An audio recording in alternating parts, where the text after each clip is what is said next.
സദാ സത്സ്വരൂപം ചിദാനന്ദകന്ദം ജഗത്സംഭവസ്ഥാനസംഹാരഹേതും സ്വഭക്തേച്ഛയാമാനുഷം ദർശയന്തം നമാമീശ്വരം സദ്ഗുരും സായിനാഥം.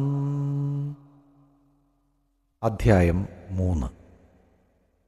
സായിബാബയുടെ അനുമതിയും പ്രതിജ്ഞയും. മുൻ അധ്യായത്തിൽ വിവരിച്ചതുപോലെ സച്ചരിതം എഴുതുന്നതിന് സായിബാബ പൂർണ്ണാനുമതി തന്നുകൊണ്ട് ഇപ്രകാരം പറഞ്ഞു: സച്ചരിതം എഴുതുന്ന കാര്യത്തിൽ ഞാൻ നീയുമായി പരിപൂർണമായി യോജിക്കുന്നു. യാതൊന്നും ഭയപ്പെടാതെ കടമ നിർവഹിക്കുക. മനസ്സ് ഉറപ്പിച്ച് എൻ്റെ വാക്കുകളിൽ വിശ്വസിക്കുക. എൻ്റെ ലീലകൾ എഴുതിയാൽ അവിദ്യ തിരോധാനം ചെയ്യുന്നു. അവ ഗാഠശ്രദ്ധയോടുകൂടി കേട്ടാൽ ലൗകികങ്ങളിൽ താൽപ്പര്യം നശിക്കുന്നു. ഭക്തിയുടെ ശക്തമായ അലകൾ അവരിലേക്ക് ആഞ്ഞടിക്കുന്നു. എൻ്റെ ലീലകളിൽ അവഗാഢമായി തേടി തപ്പിയാൽ ജ്ഞാനത്തിൻ്റെ മുത്തുമണികൾ ലഭ്യമാവും. ഇത് കേട്ട് ഗ്രന്ഥകർത്താവ് സന്തുഷ്ടനും ഭയരഹിതനും ആത്മവിശ്വാസമുള്ളവനുമാവുകയും ഈ ഗ്രന്ഥം ഒരു വിജയമാവുമെന്ന് വിശ്വസിക്കുകയും ചെയ്തു. പിന്നീട് ശ്യാമയോടായി, മാധവറാവു ദേശ്പാണ്ഡെയോടായി സായിബാബ ഇപ്രകാരം പറഞ്ഞു: യാതൊരുത്തൻ എൻ്റെ നാമം പ്രേമത്തോടുകൂടി ഉച്ചരിക്കുന്നുവോ, ഞാൻ അവൻ്റെ എല്ലാ ആഗ്രഹങ്ങളും സാധിപ്പിച്ച് ഭക്തി വർദ്ധിപ്പിച്ചു കൊടുക്കുന്നതാകുന്നു. എൻ്റെ ജീവിതത്തെപ്പറ്റിയും ലീലകളെപ്പറ്റിയും ആത്മാർത്ഥമായി യാതൊരാൾ പാടുന്നുവോ, അവൻ്റെ മുന്നിലും പിന്നിലും എല്ലാ ഭാഗങ്ങളിലും ഞാൻ ഉണ്ടാവുന്നതാണ്. എന്നിൽ ആത്മാർപ്പണം ചെയ്ത ഭക്തന്മാർ ഈ കഥകൾ കേൾക്കുന്ന മാത്രയിൽ സ്വാഭാവികമായും പരമാനന്ദം അനുഭവിക്കും. എന്നിൽ വിശ്വസിക്കുക. യാതൊരുവൻ എൻ്റെ ലീലകളെപ്പറ്റി പാടുന്നുവോ, അവന് ഞാൻ ശാശ്വതമായ ആനന്ദവും നിത്യമായ സംതൃപ്തിയും പ്രദാനം ചെയ്യുന്നു. എന്നിൽ സർവം അർപ്പിച്ച് വിശ്വാസപൂർവം എന്നെ ആരാധിക്കുന്ന, എന്നെ സ്മരിച്ച് ഹിതമായി ധ്യാനിക്കുന്ന ഭക്തജനങ്ങളെ ഞാൻ ജീവൻ മുക്തരാക്കുന്നു. ലൗകികമായ നേട്ടങ്ങളിലും ലാഭങ്ങളിലും ഉള്ള ആഗ്രഹം എൻ്റെ നാമം ഉച്ചരിക്കുന്ന, എന്നെ ആരാധിക്കുന്ന, എൻ്റെ കഥകളെയും ജീവിതത്തെയും സ്മരിക്കുന്ന ഭക്തന്മാരെ ഒരിക്കലും സ്വാധീനിക്കുന്നതല്ല. എൻ്റെ ഭക്തന്മാരെ മരണവക്ത്രത്തിൽ നിന്ന് ഞാൻ രക്ഷിക്കും. എൻ്റെ കഥകൾ ശ്രവിക്കുന്ന മാത്രയിൽ എല്ലാ രോഗങ്ങളിൽ നിന്നും വിമുക്തി നേടും. അതുകൊണ്ട് എൻ്റെ ഈ കഥകളെ ഭക്ത്യാദരത്തോടുകൂടി ശ്രവിച്ച് മനസ്സിരുത്തി അതിൻ്റെ തത്വങ്ങൾ ഉൾക്കൊണ്ടാൽ അതാണ് ആനന്ദത്തിൻ്റെയും സംതൃപ്തിയുടെയും മാർഗം. ഇത് കേൾക്കുന്നവരുടെ അഹങ്കാരവും അഹംഭാവവും നിർമ്മാർജ്ജനം ചെയ്ത് മനഃശാന്തി വരുത്തി സ്ഥിരപ്രതിഷ്ഠമായ ഭക്തിയെ പ്രദാനം ചെയ്ത് ഞാൻ പരമാത്മാവിങ്കൽ ലയിപ്പിക്കുന്നതാണ്. വെറും സായി സായി എന്ന നാമോച്ചാരണം കൊണ്ട് മാത്രം വാചശ്രവണജമായ സമസ്ത പാപങ്ങളും നശിക്കുന്നതാണ്. ഭക്തന്മാർക്ക് ഏൽപ്പിച്ച കർമ്മങ്ങൾ. ഭഗവാൻ പലതരം ഭക്തന്മാരെ പലതരം പ്രവൃത്തികൾക്കാണ് നിയോഗിക്കുന്നത്. ചിലർക്ക് ക്ഷേത്രങ്ങളും മഠങ്ങളും നിർമ്മിക്കാനുള്ള പ്രവൃത്തി കൊടുക്കുന്നു. ചിലരെ പുണ്യനദികളിൽ സ്നാനഘട്ടങ്ങൾ നിർമ്മിക്കാൻ നിയോഗിക്കുന്നു. ചിലരെ ദൈവത്തിൻ്റെ അപദാനങ്ങളെ കീർത്തിച്ച് നടക്കാൻ നിശ്ചയിക്കുന്നു. മറ്റു ചിലരെ തീർത്ഥാടനത്തിന് അയക്കുന്നു. എന്നെ നിയോഗിച്ചത് ഈ സച്ചരിതം എഴുതാനാണ്. എല്ലാറ്റിലും ഉപരിയായി അല്പജ്ഞാനിയും പരിപൂർണജ്ഞാനം ഒന്നുമില്ലാത്തവനുമായ ഈ ഞാൻ ഈ പണിക്ക് തീരെ കഴിവില്ലാത്തവനാണ്. പിന്നെ എന്തിനു വേണ്ടി ഞാൻ ഈ പ്രയാസപ്പെട്ട പണി ഏറ്റെടുത്തു? സായിബാബയുടെ യഥാർത്ഥ ജീവിതത്തെപ്പറ്റി ആർക്ക് എഴുതാൻ കഴിയും? സായിബാബയുടെ അനുഗ്രഹം കൊണ്ട് മാത്രമേ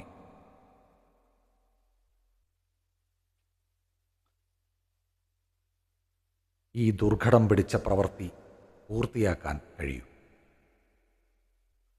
ഈ വിശ്വാസത്തോടെ ഞാൻ പേന കയ്യിലെടുത്തതോടുകൂടി സായിബാബ എൻ്റെ അഹംഭാവം നിശേഷം നശിപ്പിച്ച് തന്നെത്താൻ ബാബയുടെ കഥകൾ എഴുതി തുടങ്ങി. ഈ കഥകൾ എഴുതിയതിലുള്ള പ്രശസ്തി എനിക്കുള്ളതല്ല, ബാബയ്ക്കുള്ളതാണ്. ജനനാൽ ഞാൻ ബ്രാഹ്മണനാണെങ്കിലും ശ്രുതി സ്മൃതി എന്നീ 2 കണ്ണുകൾ എനിക്കില്ലാത്തതുകൊണ്ട് ഈ സച്ചരിതം എഴുതാൻ എനിക്ക് കഴിവില്ല. പക്ഷേ ദൈവാനുഗ്രഹം മൂകം കരോതി വാചാലം പങ്കും ലംഘയതേ ഗിരിം എന്നാക്കുമല്ലോ. അതായത് ഊമയെ വാചാലനാക്കുന്നു, മുടന്തനെ പർവ്വതം കടത്തിവിടുന്നു. ബാബയ്ക്ക് മാത്രമേ ബാബയുടെ ഇഷ്ടപ്രകാരമുള്ള കാര്യങ്ങൾ നിർവഹിക്കാനുള്ള സൂത്രം അറിയുകയുള്ളൂ. വീണയ്ക്കോ ഹാർമോണിയത്തിനോ മധുരസ്വരം എങ്ങനെ ഉണ്ടാവുന്നു എന്ന് അറിയുന്നില്ല. അത് അവ വായിക്കുന്നവൻ്റെ കഴിവുകൊണ്ടാണ്. ചന്ദ്രകാന്തശില ദ്രവിക്കുന്നതും വേലിയേറ്റമുണ്ടാവുന്നതും ശിലയുടെയോ കടലിൻ്റെയോ കഴിവുകൊണ്ടല്ല, ചന്ദ്രോദയം കൊണ്ടാണ്. ബാബയുടെ കഥകൾ ദീപശിഖ പോലെ. കടൽക്കരയിലെ ദീപസ്തംഭങ്ങൾ തോണിക്കാർക്ക് പാറകളും അപകടങ്ങളും ഒഴിവാക്കി സുരക്ഷിതമായി യാത്ര ചെയ്യാൻ സ്ഥാപിച്ചവയാണ്. ലൗകിക ജീവിതമാകുന്ന സമുദ്രത്തിൽ സായിബാബയുടെ കഥകളും അത്തരം ഉദ്ദേശങ്ങളെ തന്നെയാണ് നിർവഹിക്കുന്നത്. അവ മാധുര്യത്തിൽ അമൃതത്തെ അതിശയിപ്പിച്ച് ലൗകിക മാർഗങ്ങളെ സുഗമവും സന്തുഷ്ടവുമാക്കുന്നു. അവ ഹൃദയത്തിൽ സ്പർശിക്കുമ്പോൾ ദേഹബോധവും അഹങ്കാരവും നശിക്കുന്നതോടുകൂടി ദ്വൈതഭാവവും നശിക്കുന്നു. നമ്മുടെ സംശയങ്ങൾ അകറ്റുന്നു. ഞാനെന്ന ഭാവം നശിച്ച് പരിപൂർണ ജ്ഞാനം സിദ്ധിക്കുന്നു. ബാബയുടെ പരിശുദ്ധ ഖ്യാതി വർണ്ണിക്കുന്നതുകൊണ്ടും കേൾക്കുന്നതുകൊണ്ടും ഭക്തൻ്റെ മനസ്സ് ശുദ്ധമായിത്തീരുന്നു. അതുകൊണ്ട് ഇത് മാത്രമാണ് ഏറ്റവും എളുപ്പമായി മുക്തി ലഭിക്കാനുള്ള സാധന. കൃതയുഗ സാധന ശമദമവും, ത്രേതായുഗത്തിന് യജ്ഞവും, ദ്വാപരയുഗത്തിന് ആരാധനയും, ഇപ്പോഴുള്ള കലിയുഗത്തിന് നാമസ്മരണയും എന്നാണ് വിധി.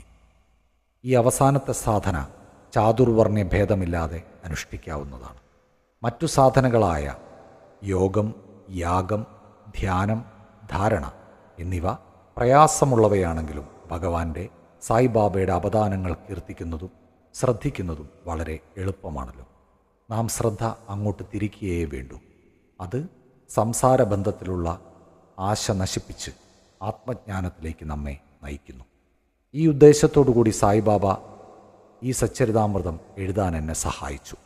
ഈ കഥകൾ വായിക്കുന്ന ഭക്തന്മാർ ബാബയെ ധ്യാനിച്ച് ആ രൂപം സ്മരിച്ച് ഗുരുവിലും ദൈവത്തിലും ഭക്തി ആർജിച്ച് നിസ്സംഗത്വവും ആത്മജ്ഞാനവും കൈവരുത്തട്ടെ. എന്നെ വെറും ഒരു ഉപകരണമായി ഉപയോഗിച്ച് സായിബാബ തന്നെയാണ് ഈ സച്ചരിതാമൃതം എഴുതിയിട്ടുള്ളത്. സായിബാബയുടെ അമ്മയെപ്പോലുള്ള സ്നേഹം.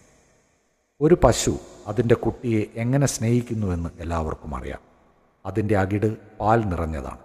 കുട്ടി മുട്ടുന്നതോടുകൂടി ധാരാളം പാൽ അകിടിൽ നിന്ന് വന്നുകൊണ്ടിരിക്കുന്നു.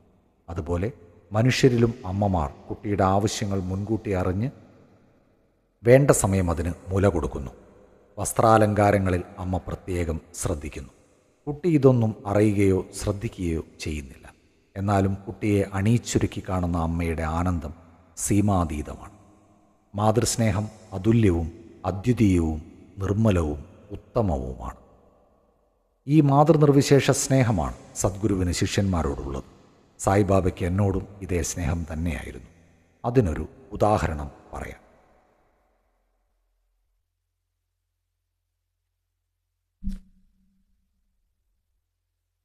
ആയിരത്തി 1916 ഞാൻ ഗവൺമെൻറ് ജോലിയിൽ നിന്ന് പിരിഞ്ഞു.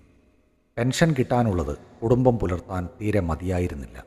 അക്കൊല്ലത്തെ ഗുരുപൂർണിമയ്ക്ക് ആഷാഢം 15 മറ്റ് ഭക്തന്മാർക്കൊപ്പം ഞാനും ഷിർദിക്ക് പോയി. അവിടെ അന്നാച്ചിൻ ചാനിക്കർ എനിക്ക് വേണ്ടി ബാബയോട് ഇപ്രകാരം പ്രാർത്ഥിച്ചു: ഇവനിൽ കനിവുണ്ടാകണേ. അയാൾക്ക് കിട്ടുന്ന പെൻഷൻ തീരെ മതിയാവില്ല.